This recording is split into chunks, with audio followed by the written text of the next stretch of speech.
Off the coast of the Red Sea lies the Jeddah Corniche circuit, 27 turns, the second longest track on the F1 calendar, plays host to the Saudi Arabian Grand Prix. The sun has set, the floodlights have come on, and 20 cars are about to set the fastest laps they can on this roller coaster of a street circuit with little runoff and where the walls are closer than you think. It's almost time for qualifying, and to guide you through all of the coverage is myself, Harry Benjamin. Alongside me is the former Formula One driver Jack Aiken and the BBC's chief F1 writer Andrew Benson.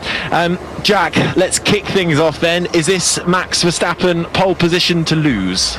Oh, it's going to be an interesting one, because at least on one lap pace I think he has got competition. You know, Charles Leclerc and the Ferrari have been looking quite strong so far this weekend. He finished less than a tenth off yesterday, I think, and it's going to be, I think, an opportunity for them to really challenge for the pole. The Mercedes, they've struggled a little bit with instability with that car once again, as they did last year at times, but George Russell looking particularly strong. He's been outpacing his teammate Lewis Hamilton, so they could be up there as well. Well, it's going to be a really challenging track that everybody has to get to grips with. 6.1 kilometres, 27 turns, 16 to the left and 11 to the right, getting up to speeds of almost 330 kilometres an hour. People describe this track as a cross between Spa and Monaco. Ultra high speed, a narrow strip of asphalt in between the barriers where drivers come speeding through. Andrew, what have we learned from the free practice session so far, and what are you expecting from this qualifying session from yourself? I've learned that Max Verstappen is the fastest guy around this track. Any other learnings? I think he's going to be on pole by a decent amount, I have to say. Really? But maybe I'm wrong. I think he's going to walk the race unless he crashes or breaks down. Unless something goes wrong in qualifying like it did last year, but I don't see anyone challenging him, I have to say. The battle behind, though, is really close. Perez, Russell, Leclerc, maybe Alonso. The Aston Martin is hard to tell. He wasn't confident yesterday, Alonso. He was saying we tend to run a bit lighter and a bit more turned up than the other top teams in practice, so it kind of flattered them, he thought, his performance yesterday, but he's continued to be quick today, so maybe not. So I think behind it's going to be a really good battle, but unfortunately the P1, Max. All right, well, there we go, but we still have 3 sessions of qualifying to get through. Q1, first of all, where the slowest 5 drivers out of the 20 that take part will be eliminated. The big news, of course, coming into free practice 3 earlier on today, Jack, was that Carlos Sainz this morning diagnosed with appendicitis and going for surgery and missing the rest of this weekend, being withdrawn, and that has meant the promotion of young Ferrari driver and Formula 2 frontrunner Oliver Bearman. Big shoes to fill, big opportunity as well, tough track to do it. He's only had 1 practice session. It's a big ask for him in qualifying. And it was an interrupted practice session as well. The one thing that he was really hoping wouldn't happen, a red flag caused by Zhou Guanyu and his crash, but I think generally he's acquitted himself really well so far. You know, he built himself up, put in a good first run. He did a little bit of higher fuel running as well, just to get a feel of the car in those conditions. But yeah, what an opportunity. I mean, you come off the high of a pole in F2 and you get the call. It's a really, really special feeling, but then you're straight into the weekend trying to get on top of what needs to be done, the processes of the car, getting to know your engineers and team.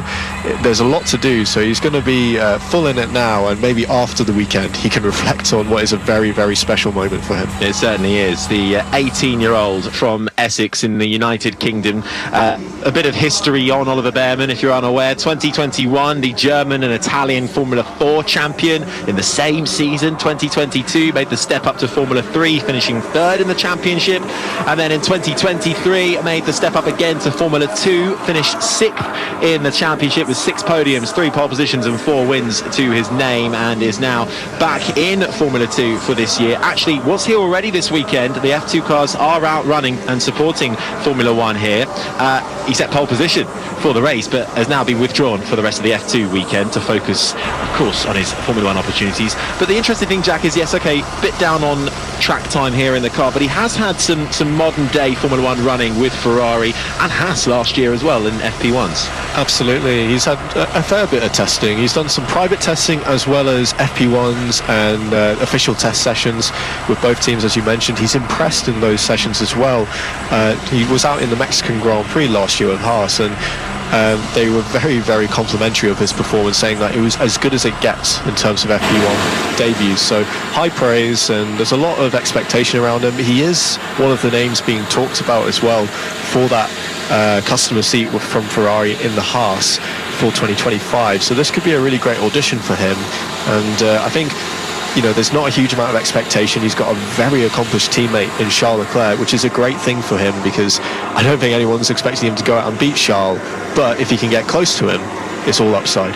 Yeah, the youngest ever British Formula 1 driver, and the first English Formula 1 driver for Ferrari since Nigel Mansell, and Behrman is released from his pit garage and makes his way down the pit lane, because it's green light and we are underway for Q1. Worth saying that we do wish Carlos Sainz a speedy recovery to be back for Australia in a couple of weeks' time. Ferrari have issued a statement in between free practice 3 and now, saying Sainz is out of surgery, everything went well, and he is now resting at the hospital. We're sending him our full support for a quick recovery, so that is good to hear. But now it is all focus on qualifying. 20 cars will take to this Jeddah Corniche circuit. The slowest 5 will be eliminated within the next 16 and a half minutes. The Red Bulls not in a hurry to get out there, but we do have a fair few cars out on track already. We've got the 2 Saubers, the 2 Aston Martins. Actually, I say the 2 Saubers, only the 1 Sauber, Zhou Guanyu, yet to get out of the garage. He had a big shunt in FP3, didn't he, Jack? Yeah, and the last shot that we saw of him just a minute or two ago, the covers were still off that car, the engine covers, so still work being done to that car. They've got about 14 minutes to get that car on the ground and rolling so that he can actually set a lap time. It's going to be really, really hard work, not just for them to get the car out, but for the Sauber to get through to the next session. They've not really had the pace this weekend.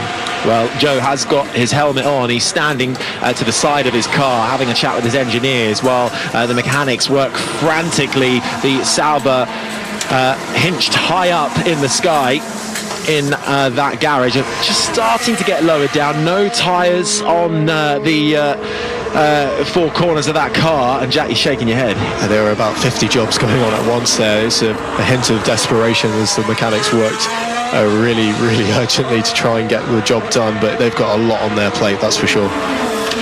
Well, first laps then coming at us, and Lando Norris speeds down the main straight into the braking zone of turns 1 and 2. This is the sound of the British racer, best qualifying around this track, of 7th place from 2021. Makes his way out through the left-right chicane of turns 1 and 2. Then it's a short burst down to turn number 5. That was the scene of Zhou Guanyu's crash. Big crash in FP3. It's a quick left-hand kick. Lando Norris so far seeming fairly smooth through this first sector, Jack. Yeah, it looks pretty clean and tidy. He's using a bit more curb than some of the other drivers that we've been seeing, picking up a little bit of a toe from, I believe that was Charles Leclerc in the Ferrari as he runs down to turn 13. Big banking.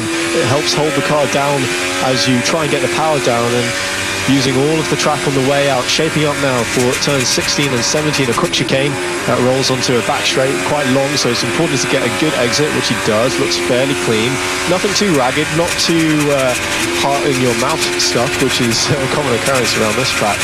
Shaping up now for turn 22, one that we've seen a couple of drivers clip the inside wall. You have to cut the corner as much as possible to try and straighten it out. Very, very fast corner that leads onto another long straight, this time with DRS. Going down the back straight, usually got a bit of a tailwind, and that's the case here tonight as well. So speed picks up even quicker, hard on the brakes. Bring the car in nice and early, brush the wall on the inside and the one on the outside. Little kick of oversteer as he gets on the power and a run to the line. Personal best set to 1 and 2 for Lando Norris. It's not fastest overall though, crosses the line. First flying lap on the soft compound tyre third fastest, just over half a tenth back from Nico Hülkenberg's fastest lap time. And as I say that, Fernando Alonso crosses the line to go fastest with a 1:28.8. Behrman out there as well in his first flying lap for Ferrari. Everybody out there on the soft compounder tyre. That's the quickest compounder tyre, with the exception of the two Mercedes. They've gone out on the medium compounder tyre, Russell and Hamilton. Alonso and Stroll now in the second. Aston Martin has just joined him as the leading times come in. The sound of Behrman crossing the line for his first fly, enough for 10th fastest at the moment, a 1:31. So the plan of action for Behrman, Jack, in this first session, is it to just dial in and build up? Yeah, but he's got to do it quickly. You know, the time for dialing and building up was earlier today in the practice session. He's now got to start taking a bit of risk if he wants to really make an impression. 1.2 seconds off the pace, that's quite a gap. I'm sure he's going to have plenty to improve upon for the next lap. We're now on board with Charles Leclerc, who's coming through turns 16, 17, looking fairly composed. His sector one isn't too bad, and yeah, the Ferraris do have the pace here, so you know, I think they could challenge if they have a good balance in that car. Charles Leclerc all over the exit curve coming out of turn 22. You do play a bit of a risk with those curves, because if you go too far, the car will bottom out, you lose control, and you could have a big accident. But he plays that nicely. Down into the last corner now. No issues there, no lock-up. Looking pretty steady on the steering wheel. And yeah, could be a decent lap here. No purple sectors though, so it doesn't look like he's going to overhaul Alonso's time. No, rear wing flap flies open for the DRS, and as he crosses the line, he eases off the throttle, and it's a tenth and a half back from Fernando Alonso. Leclerc and the Ferrari slots into second. Logan Sargent is out on the track as well. He had an incident in FP3 where he hit the wall and broke his front left. Here's Nico Hülkenberg. And that's Hülkenberg referring to Logan Sargent in the Williams, stuck behind him, trying to get through. I think Hülkenberg was on a bit of a fast lap there and not happy with Sargent's Williams parked in the middle of the road. Yeah, traffic's a big issue at this track. You know, the speed differential between the cars that are pushing and the ones that are not is huge, and you've got a lot of blind parts of this track as well, because the straights are curved, and that means that your line of sight isn't very long. So the engineers really have to be on it with telling their drivers who's coming and who's not. Hülkenberg's teammate Magnussen has just gone up to third fastest. Hülkenberg losing a bit of time in the middle sector. Piastri in the McLaren is flying though at the moment. Fastest of anybody in that first sector. Good middle sector as well. Norris also going well too on his lap. The two McLarens are currently 6th and 7th. Hülkenberg crosses the line, can't improve, stays 5th fastest for the German in the Haas. Made it into Q3 this time last week, and Piastri coming out of the final corner gets a big snap on the steering wheel, almost clouts the wall, but just about keeps hold of it, and it's enough still to go fastest of anybody with 10.5 minutes left of this first stage of qualifying, with a 1:28.7 for the Australian driver in that McLaren. I'm looking at his car, and amazingly it doesn't seem to be damaged by that. It was quite a hefty clunk that he gave the wall, just a big snap of oversteer right as he got next to the wall, but he looks to have gotten away with that. He'll be sure to get the mechanics to check things over when he's back in the pits though. Joining Behrman for a lap now, all over the curve on the exit of turn 22, sparks flying up from the underside of his Ferrari. He's 4 tenths down on Piastri going into sector 3, so that's not too bad on this lap. He's making big improvements from the first lap. No, but the problem is it's fine margins in Formula One field, particularly in qualifying at the moment, and Behrman comes out the final corner and gets oh so close to that outside wall, just like Piastri did a lap ago. Behrman across the line. He's fastest of anybody though in that final sector.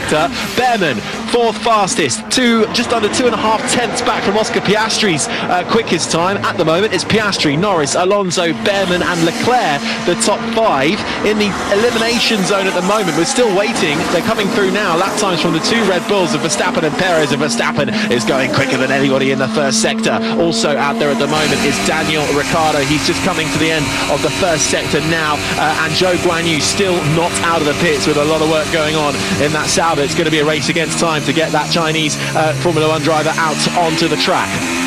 Yeah, that was a scintillating final sector from Behrman, but I think we're about to see another one from Verstappen. It could be bettered here, and Perez over the line. He's 0.06 of a second down on Piastri.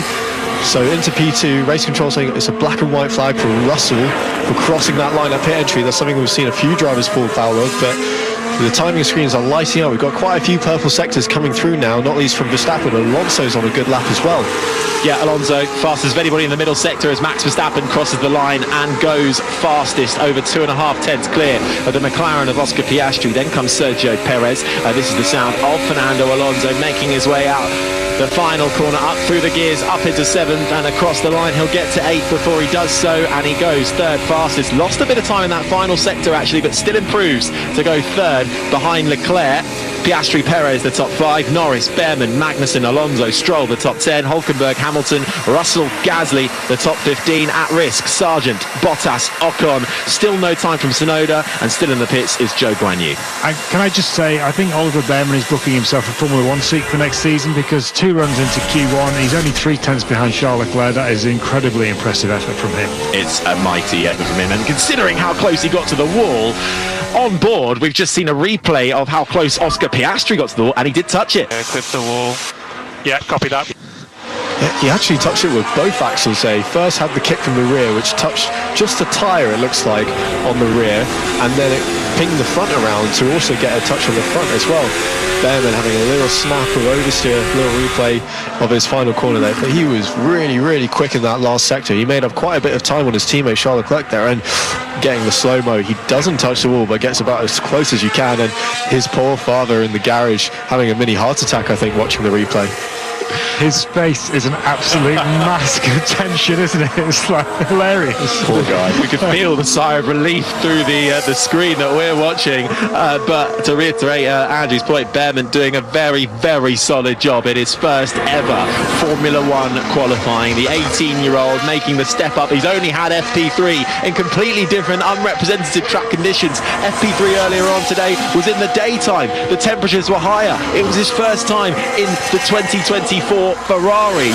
He's been racing here in Formula 2, but his first lap was nearly 10 seconds quicker in an F1 car than his pole lap in Formula 2. Fantastic work so far from Oliver Behrman. 6.5 minutes left of this Q1 session, where the slowest 5 drivers will be eliminated as we set the grid for Saturday's Saudi Arabian Grand Prix. At risk at the moment is Pierre Gasly in the Alpine in 16th, the Williams of Logan Sargent, Valtteri Bottas in the Sauber, the other Alpine of Esteban Ocon, and still with no time on the board, and the more it ticks down, the more I think that we are not going to see Zhou Guanyu take part in this qualifying session after the team are desperately trying to fix that car from its big crash at FP3. Hamilton across the line, 8th fastest. Yeah, Mercedes were on board there, still struggling a little bit with the rear, it looks like. A little snaps all the way through the 2nd sector and 3rd sector for Hamilton, so struggling a little bit to keep that car under control. Russell now coming through the last corner. He's going to see if he can improve. Currently 15th, not really representative times on the board yet, and he's up to P4, just 2.5 tenths down, so that is a step forward for the Mercedes, but still not quite on terms with the absolute front-running pace. And Hamilton's struggles continue, don't they? There's 2 races in a row. I mean, we're only at the beginning of qualifying, not the end. Don't want to rule Lewis Hamilton out, of course. Most successful Formula 1 driver in history, but same as in Bahrain, he's struggling to keep up with Russell here again in Saudi Arabia. You're absolutely right, Andrew. Russell at the moment at 4th, and Hamilton, down in 9th. Couple of tenths between them. Just seen that Zhou Guanyu is now in that Sauber, but the engineers and mechanics wrestling with the time limit. I think they were getting the casings onto the tyres. Yeah, trying to get the drum on that front left corner, and the rest of the car is ready to go. The mechanics standing by, Joe in the car, and they were all pointing to one of the sections of that drum, and something's not quite going on as it should, so there could be a bit of heartbreak if it's not, looked like they were set to get a lap or 2 there. Well, the Sauber seem down on pace at the moment, particularly over 1 lap. His teammate Bottas is only 18th fastest, so if Joe can get out, he might get 1 lap. But whether that lifts him off the bottom of the timing screens, we'll have to wait and see. The 2 RBs are right on the fringes of the elimination zone as well. Ricciardo ahead of Tsunoda. There's not much between those two, 14th and 15th. The 2 Hasses showing well again in qualifying. qualifying. This time, though, it's Magnussen who is currently the quicker of the two, with Hulkenberg down in 13th, but Hulkenberg is on another lap at the moment. It's a decent first sector from Hulkenberg. Magnussen at the moment coming through the middle sector. A bit of traffic for Hulkenberg of the Williams as he tries to navigate his way through this circuit, just getting past Sargent once again as he now approaches the left-hander of turn 13. Yeah, Hulkenberg, one that's always been pretty good at getting the most out of his car on a one-lap pace situation, so he's wringing the neck of that Haas, trying to get as much as he can, getting close to the walls in turns 14 and 15. He looks like he's on it, and sparks flying from the other side of that Haas, running it fairly low to get the most out of the floor. It's looking to be a decent lap. He's got a purple mini sector in there as well.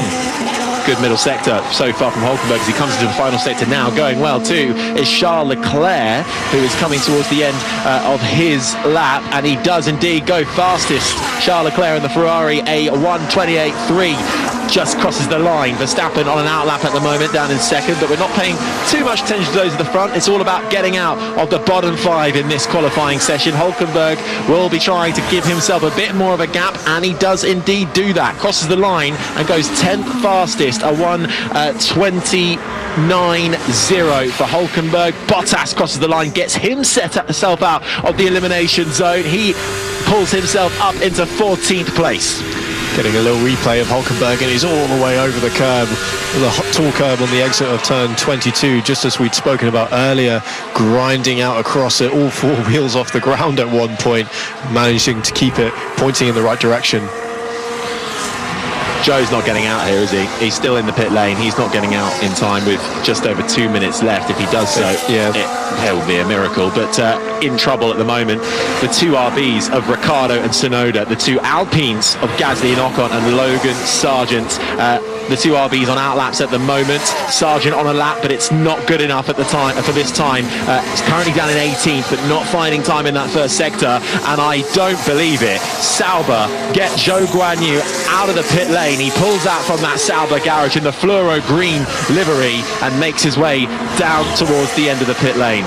He will reach the line in time to do one lap. He's going to have to do a very fast outlap, which isn't ideal for the tyres, but they can do it. So, as you say, that Sauber is going to struggle for pace. It'll be a tall challenge to get through to Q2, but chapeau to the mechanics in that garage. Well done. Top work from the Swiss-based team that are set to become Audi in the next couple of years.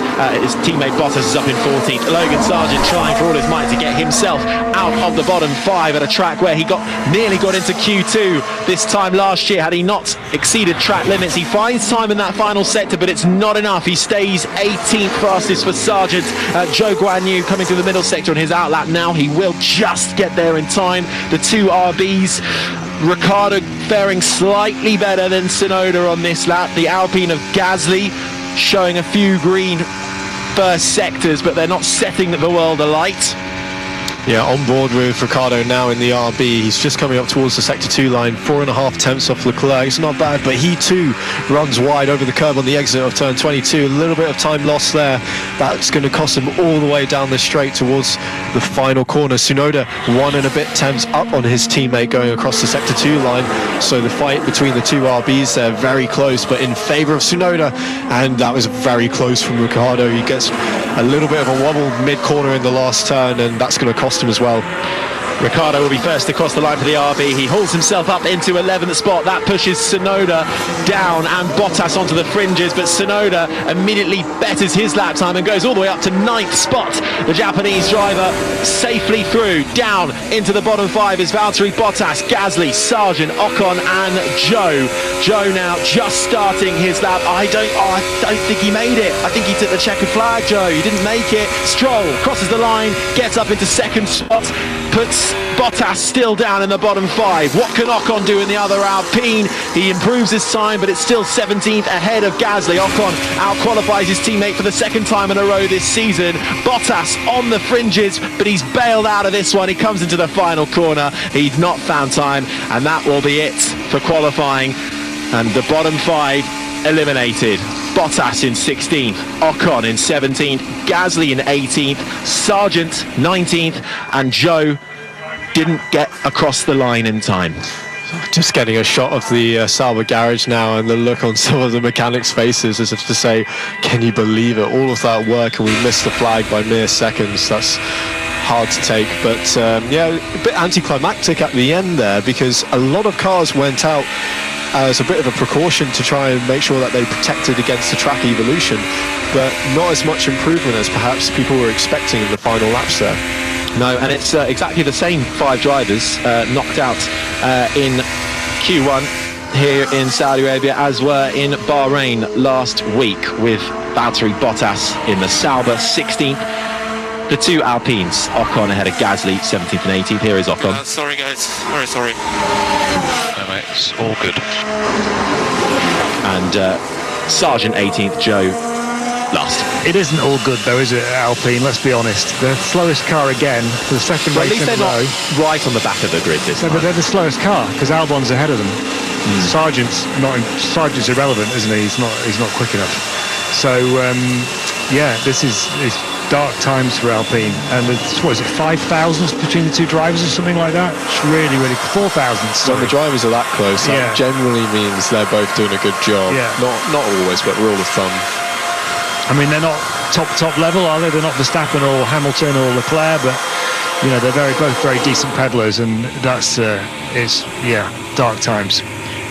And an indication that it is indeed bigger issues within the car and at the French constructor. Alpine then double elimination, Sauber double elimination as well, and Williams losing 1 car. Good lap at the end from Lance Stroll, got himself up into second in the Aston Martin. Max Verstappen finished that session top, managed to get a 1:28.1 at the end of that. The grandstands starting to fill up nicely around this Jeddah Corniche circuit as we head towards Q2. Unbelievable. Box. Yeah. Yeah, you were 1/10 up on yourself. That's Bottas on the radio saying unbelievable. I wonder, I don't think we saw it, but he made a mistake by the sound of things on that final flying lap. I would guess more traffic. Generally, when a driver's got that tone to him, that's can you believe what they did? So there were quite a lot of cars out on track at the end there. So 1/10 would have done it as well. Yeah, such are the fine margins. Exactly, gutting. So tough to take. Just getting a note from the stewards, Behrman failing to follow the race director's instructions for the maximum delta. So that generally means that he was going too slowly. They have a maximum delta to not have cars dawdling around the track on their slow laps and being a danger to others, and they therefore have to be above a certain lap time, and it looks as if he's infringed on that. He also seems to have gone off on his second flying lap there at the end when everyone was trying to get their final laps in, because it says that he cut the course at turn 4. Anyway, thanks for getting me out there. That's just Joe Guanyu on the radio there saying thank you to the team for getting him out at the very least, as he gets pulled back into the garage, clambers out of his car, and gets a pat on the back from his mechanics as he exchanges words with them. A very, very good team effort to get him out, but just a few seconds short from being able to get 1 lap in time for Joe Guanyu. He'll start this Saudi Arabian Grand Prix from 20th and last. Behrman in the end, despite if he didn't get that last flyer in, finished 9th, 1:28.9 his fastest lap time. Leclerc with a 1:28.3, so about 0.6 of a second between them in the end. I'd actually say it's not a bad effort for Q1. Yeah, not bad at all. He did a good job on the first run. The gap was a bit smaller than that. Leclerc was improving lap on lap there, so it's hard to get a true side-by-side comparison, but not bad. I think he's going to want more. He was quite close to being knocked out in the end, actually, time-wise, just over a 10th or so from the knockout zone. So he's going to need to find a little bit more to be safe through this next part of the qualifying. But yeah, good start for Oliver. I think it's, well, considering the field spread at the moment is tight in Formula One, and to be able to assert himself right in the thick of it on a track that requires such incredible attention as the replay we're seeing and you're hearing of Valtteri Bottas is demonstrating, where he found traffic on his lap, a car to his right, a car to his left, having to back off the throttle on his quick lap. The pressure on Behrman to perform is massive, so I think that is a brilliant start for him, and a shame for Bottas there to get blocked on his last flying lap. Yeah, it's an interesting one, isn't it? Because I think I said earlier, it's a pretty low pressure debut in the sense that he's come in late. He's got a very good teammate that he's not necessarily expected to beat. But F1 being F1 and elite sport being what it is, you never have a free lunch. People will be watching him. They will be evaluating every move that he makes. And as cruel as it sounds, the difference between being 3 or 4 tenths off Charles Leclerc and being 6 or 7 tenths off Charles Leclerc, that could mean a lot. And he knows that, and everyone around him knows that. So I have no doubt that he's putting a lot of pressure on himself to get the job done. But so far, doing everything that he needs to. Be interesting to see how high he can get himself here. Perez ended that session at 4th fastest in the Red Bull, 1:28.6 his fastest time, about half a second off of Verstappen at the end of the Q1 running. Getting into Q2 then, coming up in a few moments' time, 15 drivers taking part, and once again we will eliminate the slowest 5 of them, so everybody from 11th down to 15th as we continue to set the grid for Saturday's Saudi Arabian Grand Prix. And already cars lining up, eager to get out in the pit lane. The 2 Ferraris lying astern, Leclerc in front of Behrman. They're not first in the queue though, they've got a couple of McLarens in front of them. I do wonder the merits of sitting in the queue when you're that far back, because you've had the tyre warmers off for a while and you just sat there losing temperature when everyone's going to go really slowly out the pit exit, as has become the norm in these qualifying sessions. But they're doing it anyway. On board with Hamilton, he's one that's got to find a bit of pace. He's been on the edges of the top 10, so lacking a bit of pace even compared to his teammate. This could be a bit of a challenge for him in this session. We'll see if he can find something, but he's just not gelling with the car this weekend. Both of them, not just Lewis, have been unhappy with the balance of that Mercedes through practice. So it's been a tough weekend so far for the Mercedes duo, when they'd been expecting this car to be a step forward from last year, really. Absolutely, and Hamilton, as we've discussed, seemingly not gelling as well with the car as his teammate George Russell is at the moment. Hamilton, of course, who took the first pole position for the Saudi Arabian Grand Prix when it first came onto the calendar back in 2021, and then went on to win it as well. And what was a fierce race between himself and Max Verstappen in that title-defining season. But cars back out on track then, Q2 underway under the lights around this 6.1 kilometre Jeddah Corniche circuit, just on the waterfront area next to the Red Sea. The most amount of corners of any track on the Formula One calendar, 27 of them, 16 to the left, 11 to the right. You're full throttle for well over 70% of a lap. And this is the sound of George Russell on an out lap, just warming up his tyres. Coming into the braking zone for the final corner, turn 27, the left-hander, which brings you back onto the main straight, the pit lane entry to your left as he gets ready for a flying lap up into 8th gear, speeding down to turns 1 and 2. Yep, making sure you get a nice exit on the way out of the last corner. It's a long run to the first corner, so that is worth a bit of time, and every millisecond counts in these sessions. But getting the helicopter shot, some sparks flying as he goes into turn 4, commits hard to the left-hander, then right, then left, then double left into the zone where Joe Guanyu crashed earlier. A little twitch from the rear, he catches it nicely though, carries on, might have had to lift out of that a little bit, cost a bit of time, but heading now down towards turn 13, the big bank corner through sector 1. It's okay, but perhaps not the very best. He's got a little bit of time to find compared to his rivals. Big sparks again, heading down towards 15, 16 and 17. It's a quick sequence of corners that leads out onto the back straight. Round towards the final part of the middle sector now for George Russell. He comes through turns 21, 22. Hulkenberg on the radio. I've lost of power. I've lost of power. Something's wrong.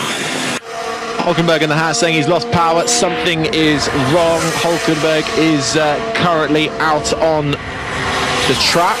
Looks like sector 2 he's in there, so he's not got too many cars behind him. Hopefully he won't get in the way, but he's going to try and crawl that back to the pits. And he's actually stopped on track at the end of sector 1. Yellow flag, end of sector. I was going to say he's disappeared off my driver tracker, but he has come to a stop as Russell crosses the line. Does go fastest. Hulkenberg stopped at the end of sector 1. This is why they were queuing up, because the likelihood of an interruption at this track is very high. Only the McLarens and the Mercedes have got lap times in so far. Magnussen gets across the line. Both Ferraris looking to close their lap, and it goes red. They don't manage it.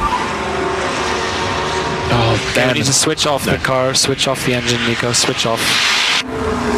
Yeah, Leclerc and Behrman were painfully close to getting Leclerc that was lap done. just about to finish his lap time and didn't get it in. Straight back. Behrman managed to bail out into the pits before completing it.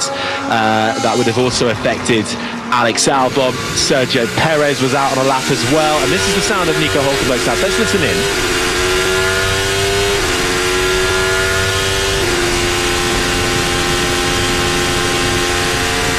Heading down the main straight. Doesn't sound happy there, it's a bit grumbly. Comes out of the first chicane.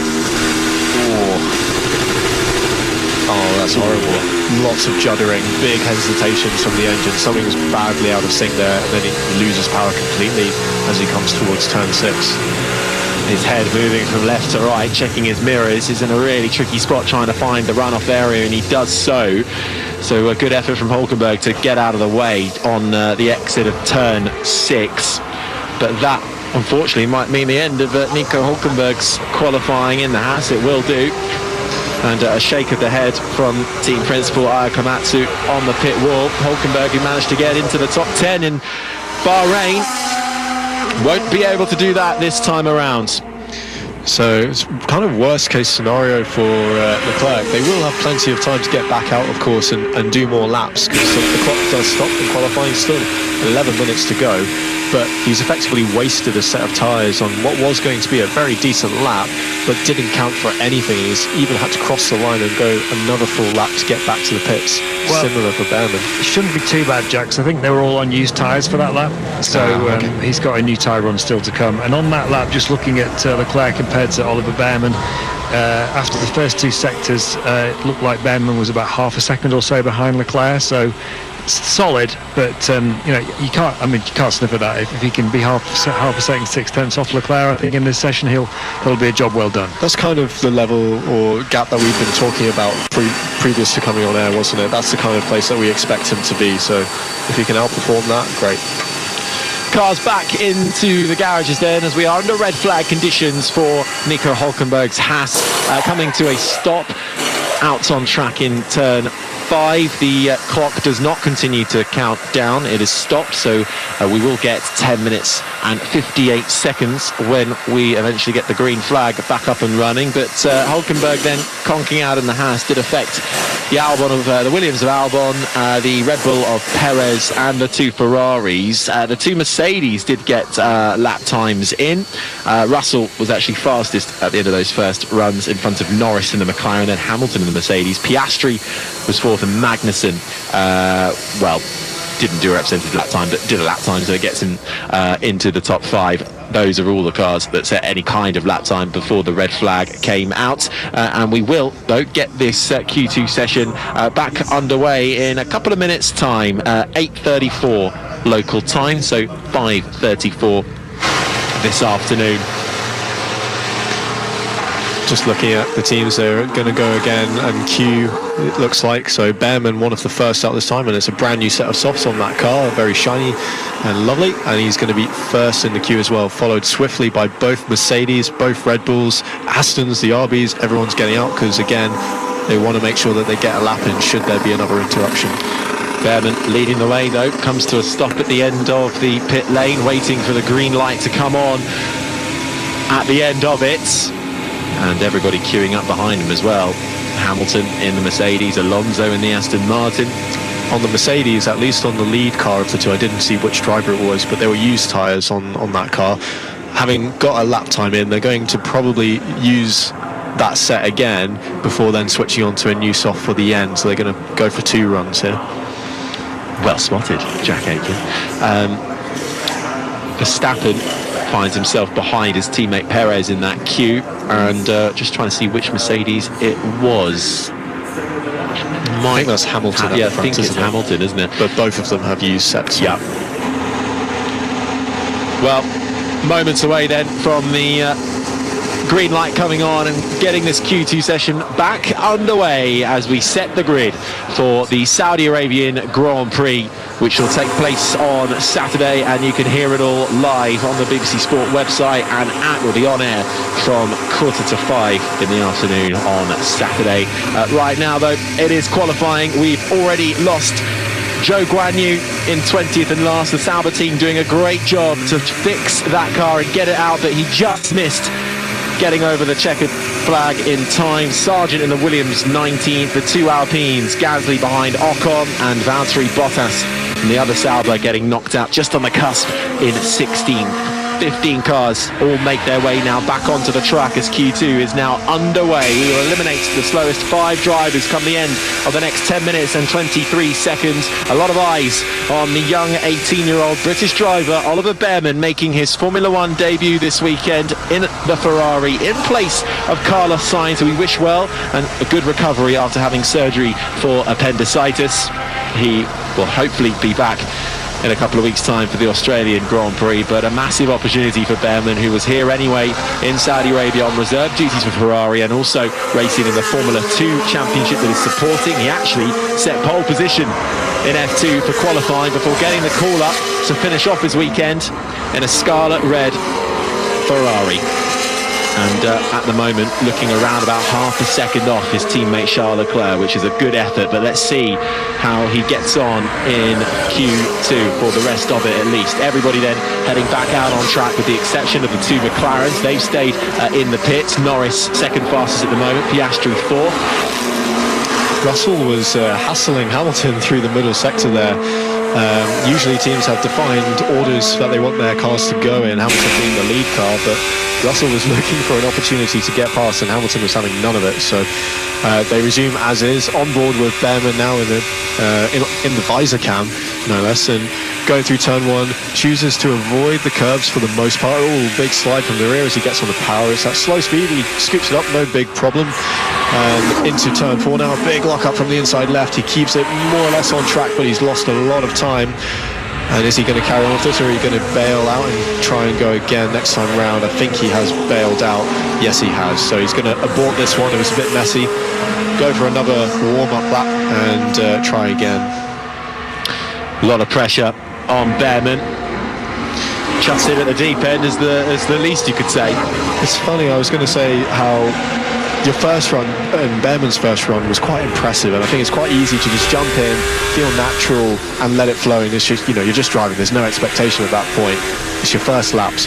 But as you get into this phase of experience with the car, you're slowly looking for more, you're pushing the limits a bit more, asking more of the car, asking more of yourself and testing things, and that's when the mistakes start to come. And if you're not careful, very quickly transitions into trying too hard, being too tense with the car. Overdriving. Yeah, overdriving and overthinking it. Don't want to extrapolate too far here. That's just 1 or 2 lockups that we've seen from Oliver. Straight in, Aiken. But these are the pitfalls that can happen when you're a new driver in a situation like this, and it's what you have to watch out for. And the other thing is, he'll probably know that he'll want to be respectably close to Leclerc, and he knows that no one's better than Leclerc at pulling that big lap out at the end of the session. Absolutely. So many things for Bearman to be thinking about and focusing on getting around this 6.1 kilometre, 27 corner track. Verstappen and Perez on their first initial laps post red flag. Perez crosses the line, goes fastest to 1:28.5. Coming towards the end of Q2, Sergio Perez has just gone fastest. We've lost Bottas, Ocon, Gasly, Sargent and Zhou Guanyu in the first part of qualifying, but Verstappen is once again looking mighty. All eyes, though, on the young 18-year-old British driver Oliver Bearman making his Formula One debut in place of Carlos Sainz, who's having surgery for appendicitis. He's currently about half a second off his teammate Charles Leclerc.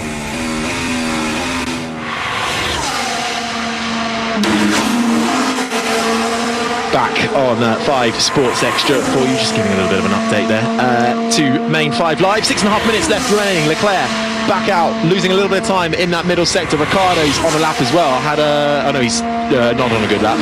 This is Leclerc, good in the middle sector at the beginning of it, mini sector, coming out of the final corner now for Leclerc to the line. Verstappen currently fastest, a 1:28.0, less than half a tenth clear of Alonso. What's Leclerc got in his locker? It's enough for third fastest at the moment. Still waiting times then from Behrman, who's come into the pits actually at the end of that lap.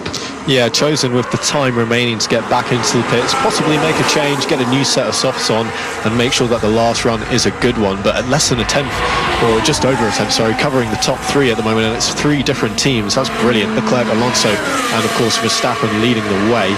So it's very tight up there. And just got a shot of a pretty glum Nico Hülkenberg, who's stuck on the wrong side of the track with a session going on, so he can't get back yet. I'll tell you what as well, we've been talking about pressure on drivers and what have you. One person we've not really talked about in that context is Sergio Perez. He came into this season and it was very clear from Christian Horner at the end of last year that Perez needed to up his game in qualifying if he was going to be keeping his seat after the end of this season. And this is looking like a humiliation for him so far this weekend. He's been pretty much half a second off Verstappen all the time. That's where he is at the moment, 0.461 behind after that first run in Q2 on the used tyres. We've got Alonso and Leclerc between him and Verstappen, and okay, the Red Bull's so quick that he'll get it up to second in the race probably, but that is not the sort of performance Red Bull want to see from Perez for the rest of this year. I think, Andrew, you said it perfectly there. It was similar in Bahrain. Yes, he managed to finish in second, but come the end of the race, over 20 seconds behind his teammate Max Verstappen. And as that midfield converges, and when we say the midfield, well, everyone behind Max Verstappen, it seems, in the current day and age of Formula One, Perez becomes a real liability for Red Bull if he cannot get closer to Max Verstappen. Last 4.5 minutes left of Q2. Piastri's on a decent lap in the first sector. In danger, Kevin Magnussen in the Haas, Daniel Ricciardo in the RB, Alex Albon in the Williams, Ollie Behrman has just gone back out on an outlap at the moment in the Ferrari, and Nico Hülkenberg resigned to start 15th at best after a suspected power unit issue for his Haas forces him to be on the sidelines. Piastri, personal best in the middle sector. Lando Norris going quickly in the first sector. This is a good lap from Piastri, and he is pushing that McLaren. He's had a few wiggles in some scary parts of the track, but held it together, and he's still only a tenth off Verstappen as he goes across the sector 2 line, going through the last corner now, and it looks fairly clean, but that McLaren is on the edge, and both him and Norris looking like they could do good laps here. Yeah, Norris coming into the middle of the middle sector now. Norris and Piastri. Meanwhile, the Australian crosses the line. Piastri goes up to fourth fastest. This is the sound of his teammate Lando Norris, and you can just hear that sound scraping along the surface of this Jeddah Corniche track into the left-hander of turn 23. It's a quick right-hander round turns 24 and 25. You come towards the DRS line. The rear wing flap flies open, increasing your top speed. It's a slight left-hand kink, losing a little bit of time for Norris in that middle sector. One final corner to go for him through the left-hander of 27, out as close as you dare to the wall. The pit lane entry to your left. Norris, DRS open, foot to the floor, up into 8th gear, goes fourth fastest in the McLaren. Just 4 thousandths of a second between the two McLarens there in the favour of Norris. Behrman coming across the line now, and he's 2 tenths out of the top 10. He is in the elimination zone, so that lap was looking not too bad at the sector 2 point, so I don't know what's happened at the last sector. He's lost some time. Yeah, just under 2.5 tenths outside of what he needs to get into the top 10. We're just getting another look at what happened to Behrman on his lap, coming into the left-hander of 23 and just ran a little bit wide, and that sent him all off kilter. I tell you what, he looks like he's really trying to push that thing now. He was really close to the entry wall on his way into the corner, not even part of the corner. Ooh, did he even touch the wall? I don't know, but if he didn't, it was flipping close. I mean, that was hard. And then, for good measure, he had to turn out of it as he got towards the apex, because as we've seen other cars do, he nearly clipped the inside wall. That put him off the offline going across the exit curb, and he got all 4 wheels off the ground. That Ferrari took a big hit. He's got a chance for one more lap, but those tyres are going to be used now. They're past their best. Let's see what Behrman can do in these closing stages of Q2. Albon out there and attacking to try and get himself out of the bottom 5. The Thai driver currently 14th fastest, only ahead of Nico Hülkenberg, who has had to retire from this session. Personal best from Alex Albon and the Williams in Sector 1. Piastri's out there again as well, as is George Russell, who's down in 8th. Lewis Hamilton is on the bubble in 10th. If Behrman can improve, that will put Hamilton down into the bottom 5 and eliminated in this session. Tsunoda quietly sitting pretty in 9th at the moment in the RB, some way ahead of his teammate Daniel Ricciardo, who's on an outlap at the moment in the other RB. Albon through the middle sector, coming through the left-hander of 23. Keeps it nice and tight. Personal best once again from him in the middle sector. Hamilton going well in the middle sector as well, as Albon manages a little bit of traffic. The Red Bull of Max Verstappen gets nicely out of the way. Round the final corner for Albon. Hamilton lighting up the middle sector as he now comes into the final sector of his lap. 50 seconds on the clock. Behrman begins his final flying lap. Albon crosses the line, 12th fastest. That'll be all he can do. 3/10 between him and safety into the top 10. Ricciardo out there on a lap as well. Trying to make something happen in that RB, which has been lacking a bit of pace this weekend. Tsunoda in the top 10, so it can be done, but it's not even a green sector from Ricciardo as he goes through for the first sector. He's looking a little bit off kilter, just missing a bit of the line in the apex of turn 13, going through 15, 16, 17 now, and the rear wiggling. It doesn't look like a happy car. Russell goes 5th in the Mercedes. Hamilton only improves to 9th spot. Tsunoda on a lap at the moment in the middle sector. Behrman's up on Tsunoda in the first sector. Ricciardo struggling in the first sector, better in the middle sector. Lando Norris also out there in the McLaren, just coming towards the end of his lap. He's currently in 6th, looking like he's about to finish a decent lap. Behrman, 1/1000th of a second off in the middle sector to get himself up into the top 10. Tsunoda is out there on a lap, and Behrman, they're currently 10th and 11th. That is 11th downwards is the cutoff. Ricciardo in the other RB will be first to cross the line. He can't improve. Ricciardo will start 14th at best. Stroll's also out there in 8th. Hamilton might be at risk here as Tsunoda goes up into 8th. This is Behrman across the line. Can he get into the top 10? No, he just misses out on Q3 by less than 0.5 of a second. Oliver Behrman in his debut qualifying will start at best 11th in the Ferrari. Lewis Hamilton makes it through by a whisker. Less than a whisker, my God, that was close. And poor Behrman, you have to feel for him. That just didn't quite go his way. It was going to be hard work to get a lap in on those tyres after they'd given their best already on that first push lap. And he was had plenty of green mini sectors, but couldn't quite pull it all together. Here's Hamilton. Couldn't improve, mate. Has got no grip, mate. Okay. And that's Hamilton on the radio. Couldn't improve, got no grip. He makes it through into the top 10. Only just. So Behrman will obviously be disappointed because he'll have wanted to get into the top 10 because the car's capable of getting into the top 10. And racing drivers are perfectionists. They want to do the best they possibly can. But in context, he's just over 0.5 second off Charles Leclerc, who improved his time at the end there to be pretty close behind Max Verstappen, about a 10. So I think that's a very creditable effort by Behrman, and there'll be a lot of people who are impressed up and down the pit lane. Let's bear in mind he has no practice there at all. Here's the radio. That was a good lap, good last sector, up the last corner, probably exit. Sorry, says it all, doesn't it? Like, you can feel the disappointment in his voice there, but it's a very good effort by him, and I think people will be impressed. I think you've summed it up perfectly. He will be disappointed. It's an absolutely creditable performance, but yeah, he will have wanted more, especially seeing how close he was able to get to Charles Leclerc after the first couple of runs. But it just felt like he tightened up a bit in that first run. That led to those mistakes. And when he had the pace to get through, if he just put a clean lap together, and then yeah, it's hard to know if he could have done it on that final lap, if it was more mistakes or if it was just that the tyres were dropping away from him. I think the latter certainly played a big role, but he's done himself fairly proud there, and he still has the race tomorrow as well.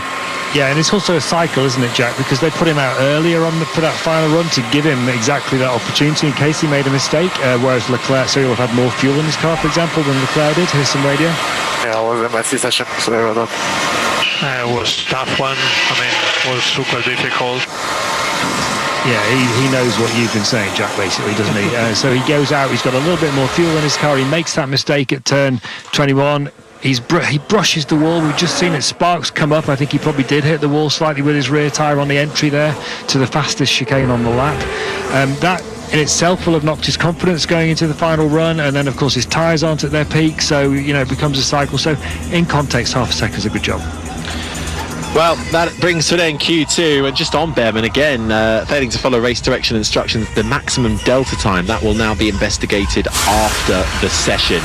End of Q2, and out go Oliver Behrman in the Ferrari, Alex Albon in the Williams in 12th, Kevin Magnussen in the Haas 13th, Daniel Ricciardo in the RB in 14th, and Nico Hülkenberg with power issues in his Haas had to pull over on the side of the road and end his qualifying session early. He'll start at best 15th as we now head into the top 10 shootout and the fight for pole. But it's Max Verstappen in the Red Bull who is looking unstoppable to take his second pole position of the season. I tell you what, after the talk of Alonso playing down his chances and saying that they were flattered a bit yesterday, he's coming good on the performance that you put on the practice time sheets. He's really in the fight for the top three, if not the pole position, less than a tenth behind Verstappen and 100th behind Leclerc in that session. Yeah, and he only did one run as well, didn't he? Whereas Leclerc did two. So it is, Verstappen, Leclerc and Alonso look like the fastest three. I think we pretty much know who's going to be first. Who's going to be second and third? Well, that is the question, isn't it?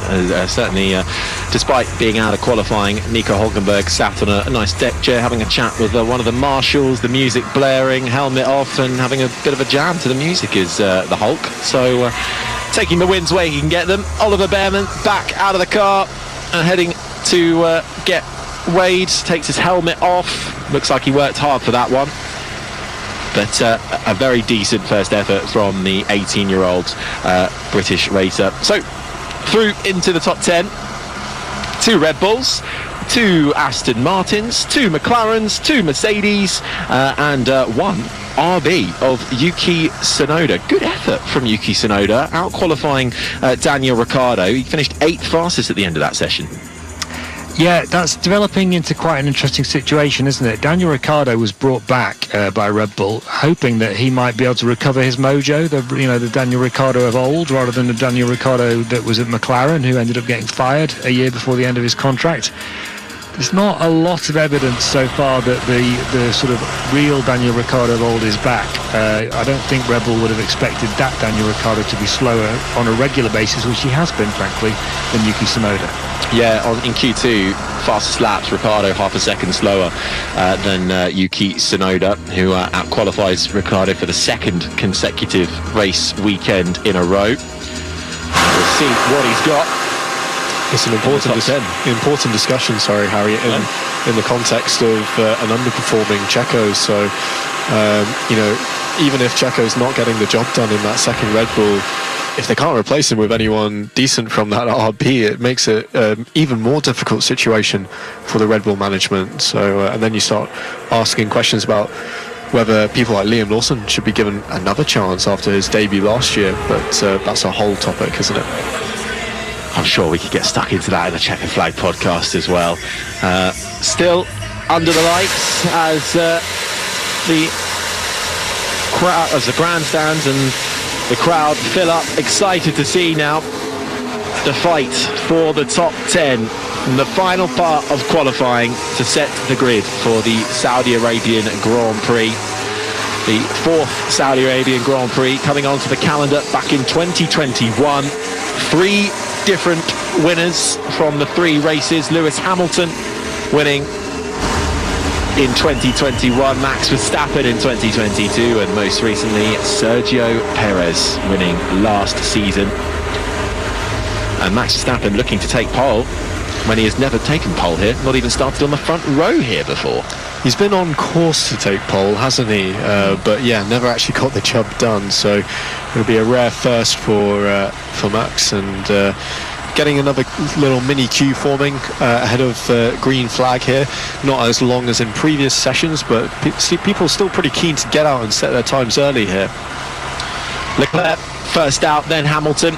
fresh set of soft rubber bolted on to the cars.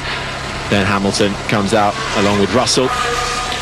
Piastri and the McLaren also out there as well, ready to take on the 27 turns that await them around this track. Just adjacent to the Red Sea. Sergio Perez peels out of his garage, quickly followed by Max Verstappen. Perez, a man needing to perform in every single session this season to justify a contract renewal from Red Bull at the end of the year in one of the most hotly contested seats in what will be one of the biggest driver market silly seasons we've had in recent times, I think it's fair to say. Yep, and it's kicked off early as well, hasn't it, this year, which is always nice to add a bit of entertainment to the season.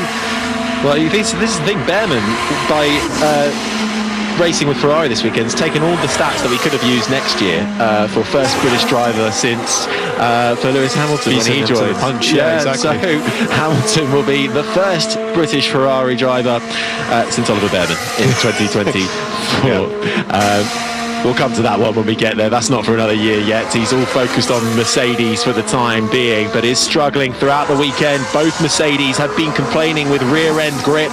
Seems to be affecting Hamilton a little more so than it is his teammate Russell. And throughout the start of the year, Hamilton just hasn't quite been on the same pace level as his teammate Russell. We'll see what he can pull out the bag in this Q3 session, but he only just made it through into this part.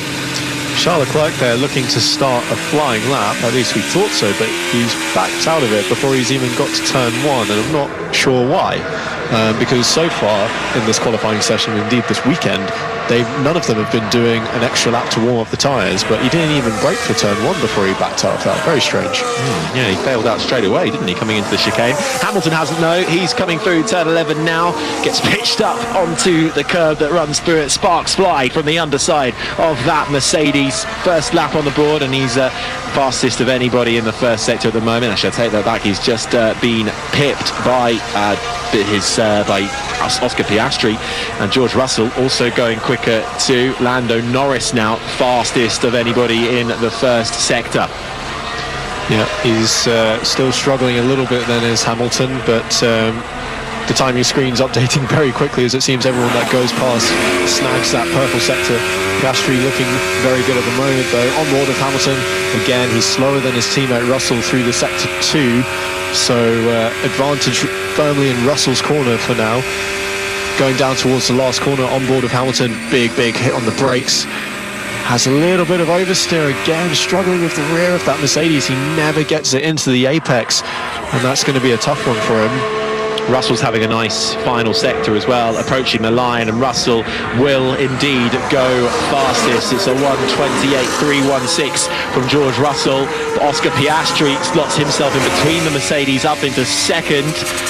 Hamilton about 6/10 down from his teammate, so it's Russell, Piastri, Hamilton, the top three as it currently stands. Lap times though coming thick and fast. Norris puts himself up into third behind Piastri, who is only 9,000ths of a second back from Russell. But here comes Fernando Alonso, fastest of anybody in the middle sector. Alonso's been quick in that middle sector. He's loving it in that Aston Martin, but Verstappen takes it away from him on his flying lap. Sergio Perez and the other Red Bull will come to the line first. DRS open, he goes fastest by half a second. The Mexican who started on pole here the last 2 years, a 1:27.8 for Checo. Fernando Alonso then crosses the line, can't beat Checo, does go into second, just over a 10.5 back. Max Verstappen though to the line, purple sector 1, purple sector 2, and by almost 3.5 tenths goes fastest of anybody, a 1:27.4 from the reigning champion. Yep, those Mercs and McLarens squabbling over purple sectors. Well, Verstappen's put an end to that. He's taken all three. So Leclerc now the final challenge on this first set of runs in Q3. Delayed by 1 lap, but he's on it now across the sector 2 line, and he's half a second down on Verstappen. Don't know if that extra lap might have taken a little bit of the goodness out of those tyres, but he's not quite got the pace that we've seen in previous Qualy's. It might be a U set on that Ferrari, not quite sure, we'll have to check. But heading down to the final corner, and Andrew Benson shaking his head, so it looks like a new set. Big wiggle again, a la Hamilton in the last corner. He's lost a bit more time there. It's not going to be a great first attempt from this Ferrari. No, it's 8 tenths down. It's enough for fourth fastest. Slots himself in between Alonso and Russell. So at the end of the first runs then in Q3, it's Verstappen on provisional pole, 3.5 tenths clear of his teammate Sergio Perez. Then Fernando Alonso is third, Charles Leclerc fourth, George Russell the top five. That was a good lap. Let's try again. Yep.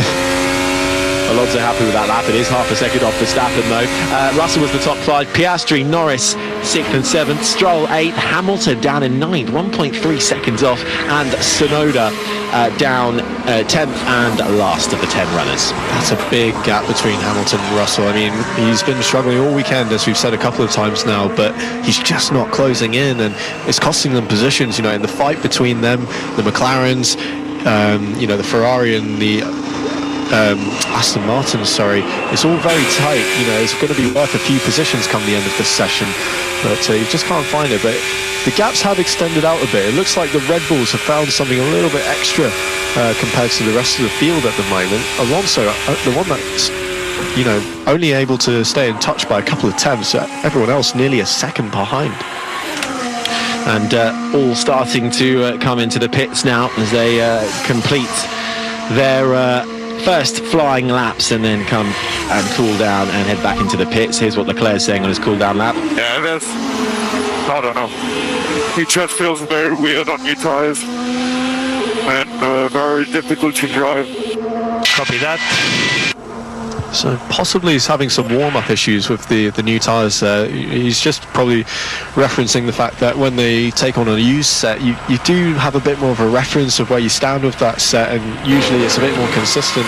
With the new tyres, you should get that lovely kick of grip straight away out of the box. The first lap feels great, and then it just gets worse and worse every lap after that. But clearly feeling that the balance and the way that they're warming up isn't quite right, and doesn't seem to have a clear idea of why either. And so what can they do between being wheeled back into the garage now and their final runs? The main thing that they have to play with is tyre pressure, but they can also put more energy into the tyres in different ways, whether that's through longer time in the tyre blankets to get the raw temperature up, doing a harder warm-up lap as he drives out of the pits. Usually they take it quite easy to try and keep as much of that goodness in the tyre for the hot lap. But it's never great when a driver says that about new tyres. It's a bit of a head scratcher, and it's not a common problem. And just looking at gaps down the field, the big one between Russell and Hamilton, as you were saying, Jack, but look at the gap between Alonso and Stroll. Alonso said it was a good lap. He's 8 tenths quicker than his teammate. I mean, I know it's only Lance Stroll, but there's still 8 tenths of a lot, even in that context. You said it. But BBC's chief F1 writer Andrew Benson, alongside myself, Harry Benjamin, and the former F1 driver Jack Aiken. Yeah, the gap, those last, Stroll 8, Hamilton 9, Tsunoda 10, they're quite a bit off the rest of the field as it currently stands. Verstappen on a fresh set of shiny soft rubber comes very slowly out of the pit lane. Everybody coming out now, with the exception at the moment of Fernando Alonso and Lance Stroll in those Aston Martins. Let's see if Stroll can get any closer to Alonso, if Alonso can pull off another miracle lap as he did in Bahrain, getting that one lap pace out of the Aston Martin. The race pace wasn't quite there in the race, enough for 9th and 10th come the checkered flag. But of course this is a very different circuit.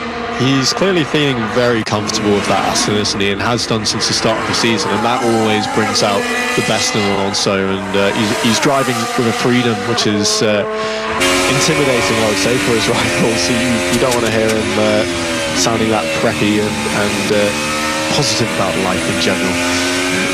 An optimistic, positive Fernando Alonso is the nemesis of every other driver out there. Outlaps currently taking place, 2.5 minutes left to run as we set the grid for the top 10. We've already set the grid from 11th downwards. And the back of the field and the back row of the grid will be shared by the Williams of Logan Sargent and the Sauber of Joe New. Oliver Behrman on debut, just missing out on a Q3 spot in the Ferrari, but not by much. Hamilton only just making it through into Q3, struggling with grip, struggling in general with this Mercedes. Let's see what he can get out of it in his final flying lap. Coming through turn 11 now in sector 1, Lewis Hamilton. And he's 6.5 tenths off through the first sector alone on Verstappen. But he's just not quite using as much of the track as some of the other guys out there at the moment, and that's always indicative of someone who's not comfortable with their car. Russell having an awful sector 1, so he's had a mistake in there somewhere. He's going to have to back out and try again on the next lap. Norris 1 tenth down on Verstappen, so that's a good improvement for him, but we're still following the Mercedes of Hamilton. Hamilton's had a decent middle sector, but Verstappen's just embarking on his final lap as well, and is currently going purple. He's going quicker than his teammate Sergio Perez as well. The two Aston Martins make their way out of the garage. Norris coming through the middle sector, personal best for him, but he's about 3 tenths down on Verstappen's time. Hamilton, though, will be the first one of this gaggle to come across the line. Alonso's right behind him, getting a brilliant tow as Alonso embarks on his final flyer. Hamilton comes to an end on his. He's almost a second off Verstappen. It's enough to put him up into 7th overall, but what could Alonso achieve? He had a fantastic tow with DRS off the back of Hamilton coming down the main straight. Alonso now setting on his final lap. Norris comes across the line in the McLaren, goes 4th fastest. Piastri also finding time as well. The Australian in the other McLaren. This is the sound of the Aussie coming to the line up to 8th gear as he scrapes along the floor of this Saudi Arabian track, quicker than his teammate by a whisker, less than a half a tenth of a second between them. Piastri and Norris currently 4th and 5th. Perez down on time in the middle sector. The RB of Yuki Tsunoda coming to the end of his lap, personal best sector 1 and sector 2, crosses the line, should be enough to get himself up into 9th. He does indeed do so, but Stroll now down in 10th. Coming through the middle sector, we'll see what the Canadians got. Perez then across the line, can't improve, stays second, just shy of 3.5 tenths down on his teammate Max Verstappen. Getting on board with Charles Leclerc on the run to the line. No purple sectors, but it is an improvement. He had a bit of a wiggle from the rear across the line and up into P2, just over 3 tenths of a second behind Verstappen. But Alonso's on a better lap. He was just a tenth down of Verstappen through sector 2, and that's his strong suit. Sector 3, though, he usually loses a little bit of time. Leclerc splits the 2 Red Bulls in second. Alonso to the line, finds time but can't improve his position. He'll have to settle for 4th, just behind Perez. His teammate Lance Stroll follows behind him across the line, can't get himself higher than 10th, lost time in that final sector. Tsunoda will out-qualify him, and that is all the laps done in this qualifying session for the Saudi Arabian Grand Prix, and it is once again Max Verstappen who will start on pole position. He takes his 34th career pole position. He surpasses the record held by Jim Clark and Alain Prost for 5th on the all-time list. Max Verstappen, 2 poles in a row to kick off the 2024 Formula One season. So, yeah, nice shot, mate. That's pole position. 3 tenths to Charles. Yeah, that was a very lovely qualifying. Car wins on rails. Really good. Well done, everyone. Yeah, well done, Max. Both of those laps were good enough for the pole. Well done. Great job. Cool as you like on the radio from everybody. 3 tenths clear. Another pole ahead of Charles Leclerc, getting the most out of his Ferrari. 2nd, he'll start alongside Max Verstappen. Sergio Perez 3rd. Good job. There wasn't anything in that lap. Yeah, thank you. So he's saying that was everything. That was the best that he could do, and I think that was a good, I hesitate to say recovery job, but he clearly wasn't happy in the first run, and to pick Sergio Perez for the front row is a good effort from Charles Leclerc there. But horrific end of the qualifying for the 2 Mercedes. I mean, Hamilton really off in the first sector, even if he was able to pull back some lap time after that. And Russell, he did start another lap and looked to be improving, but then bailed out of it. So he didn't improve upon the first lap time that he set, down in 7th and 8th. Not what they were hoping for. Yeah, but I suppose at least there's only a tenth between Hamilton and Russell come the end of their best runs in Q3. So Hamilton managing to get a bit closer to Russell.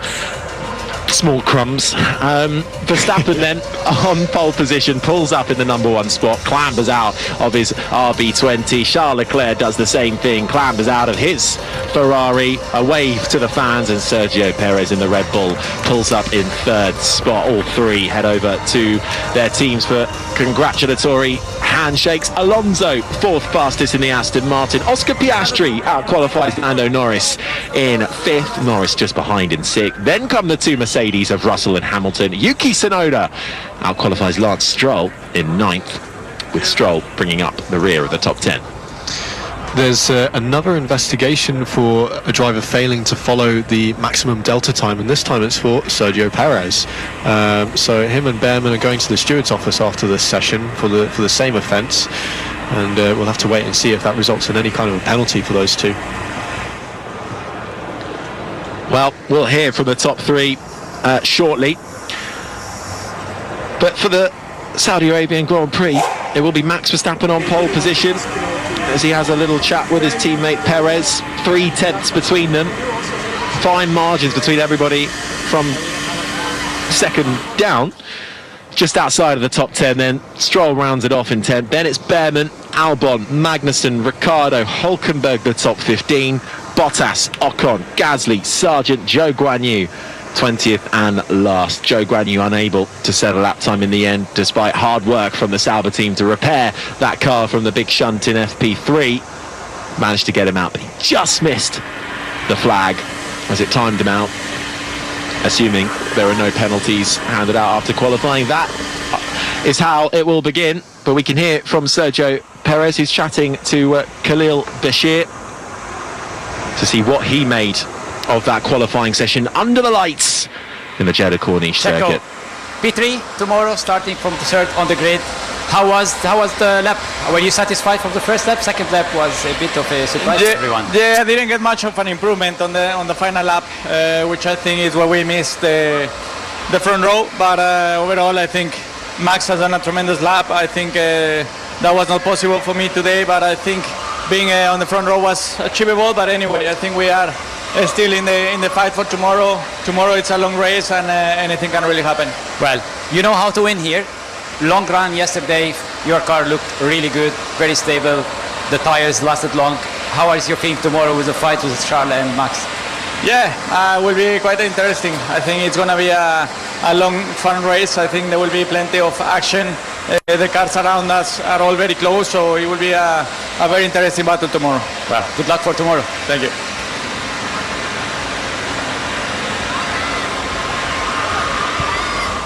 Charles. Great last lap. The first lap, you had an extra lap going out, doing 2 out laps. How was it? The second lap was much better, but you had 2 preparing laps in the first try on Q3. Yeah, the first lap in Q3 we tried something different, doing a preparation lap, but that didn't work out well for us. Then in the second lap I put everything together, and that was what was in the car today. So I'm really happy with the lap. A shame that we are a bit further away than what we hoped in qualifying, but tomorrow is a race, and I hope we'll have a good surprise and that we'll be able to challenge the Red Bulls in front. Well, yesterday on the long runs on the soft, you had very good pace, matching the Red Bulls on the medium, obviously. But are you more confident with the car? Hopefully you sort the problems from Bahrain. How's the confidence in the team going into the race? Well, for sure we did a step forward compared to last year. I felt more comfortable in the car. I think the car is in a better place in race runs, so we just have to focus on ourselves, and obviously we cannot change the car now for tomorrow, so we'll try and optimize everything else for the race, and then let's see what's possible tomorrow. Well, quick one. You woke up today with the news of Carlos. You have a new teammate. How much did you go in and help him to get onto? So he did a great job, I think, today. How was it today in the team with Oliver? I mean, first of all, I hope Carlos will recover quickly. And then on Oli's side, I mean, he's done an incredible job. Obviously, with only 1 session in FP3, he was straight up to speed and comfortable with the car. So it's good. I'm happy for him. Obviously, it's a very special day, and the first race in Ferrari, having done only one session, I guess is even more so special. So I hope that tomorrow we can have a great race, both of us, and score good points for the team. Good luck for tomorrow. Thank you. Max Verstappen. How are you, man? Max, finally, it has been coming for a few years. Your first pole position in Jeddah, amazing lap. I think your first lap was perfect. The second lap was a bit slower. Talk us through this great pole. Yeah, it was a very good day, I think, so far. We improved the car like a little bit overnight, and that gave me a bit more confidence to attack the high-speed corners. And around here, of course, it depends a lot on your confidence level, how much you can, go to the limit. And I really think, today I felt very comfortable with the car. And throughout qualifying, it's pretty crazy how fast you go around here. And especially, I think in my first lap in Q3, I was very happy with how I did the lap. Felt almost a bit like the failed 21 lap, but then of course making the last corner. Yeah, exactly. So, it was very good. I had a lot of fun, and the car was behaving really well. Well, I mean, also you go into the race. I think yesterday the car was very stable, very good balance. I'm pretty sure you are confident going into the race tomorrow. But it's a long race here. Anything can happen with safety cars. How's the preparation going into tomorrow? Yeah. As we have seen in the past, also, there have been a lot of crazy races around here. A lot can happen. Normally, people always say, it's a one-stop, easy to the line, but it's not like that around here. A lot of straights as well. But I'm confident with the racers that we have that tomorrow the car will work really well too. Well, best of luck for tomorrow and enjoy the race.